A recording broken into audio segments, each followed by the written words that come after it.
റന ഫാത്തിമ പറയുകയാണ്, എല്ലാ പാരൻസിനോടാണ് പറയുന്നത്, നിങ്ങളുടെ പെൺമക്കൾക്ക് ഒരു റൂം ഫ്രീ ആയി വീട്ടിൽ കൊടുക്കണം.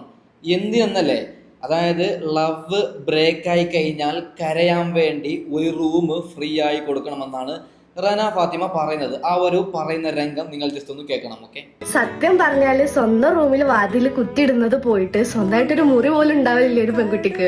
ബ്രേക്കപ്പ് ആയി, അത് ബോയ് ഫ്രണ്ട് ആയിട്ടായിക്കോട്ടെ, ഫ്രണ്ട് ആയിട്ടായിക്കോട്ടെ, ആരായിട്ടായിക്കോട്ടെ, ഒരു പെണ്ണെന്നുള്ള രീതിയിൽ നമ്മൾ സ്വന്തം മുറിയിൽ വന്നിട്ടല്ലേ ഇരുന്ന് കരയാ. ഒക്കെ ഉണ്ട് ഡിസ്പ്രഷനും ബ്രേക്കപ്പ് ട്രോമാസും ഒക്കെ. എന്താ ഫണ്ണിയസ്റ്റ് പാർട്ട് ഇസ് ദാറ്റ് എന്റെ ഫ്രണ്ടിന്റെ റൂമൊക്കെ സ്വന്തമായിട്ടുണ്ട്, പക്ഷെ റൂമിൽ വാതിലില്ല. കേട്ടല്ലോ നിങ്ങൾ, റന ഫാത്തിമ പറയുന്നത്, ഞങ്ങൾ പെണ്ണാണ്, ഞങ്ങൾക്കുമുണ്ട് ബ്രേക്കപ്പ് ലവ് ഒക്കെ.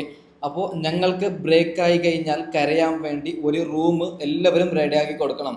അതായത് കേരളത്തിലുള്ള എല്ലാ പാരൻസിനോടാണ് റന ഫാത്തിമ പറയുന്നത്. അപ്പോൾ ഞാൻ പറയുന്നത് എല്ലാ പാരൻസിനോടും, റന ഫാത്തിമ പറഞ്ഞ സ്ഥിതിക്ക് നിങ്ങളുടെ പെൺമക്കൾക്ക് ലവ് ബ്രേക്കായി കഴിഞ്ഞാൽ ഒരു റൂം നിങ്ങൾ കരയാൻ വേണ്ടി റെഡിയാക്കി കൊടുക്കണം. ഓക്കെ.